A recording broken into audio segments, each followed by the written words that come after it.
Ay, gusto mo uminom? Tara, pasok tayo sa loob.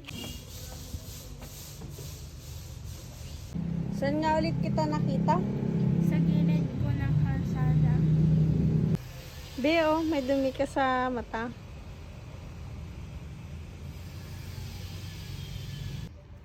Saan nga pala tinatapon ang kalat? Sa basurahan. Ano sasabihin? Thank you po. Ngayong umaga nga pala, nakita ko si Neneng. Nagwawali siya sa gilid ng kalsada. Inaya ko nga pala siyang uminom ng tubig sa loob ng bahay. Eto na nga, binigyan ko na nga siya. Tinanong ko nga pala kung taga saan siya at itong sinabi niya. Gilid po ng kalsada. Hindi na nga napigilan ni Neneng ang umiyak at naging emosyonal na nga siya sa mga oras na ito.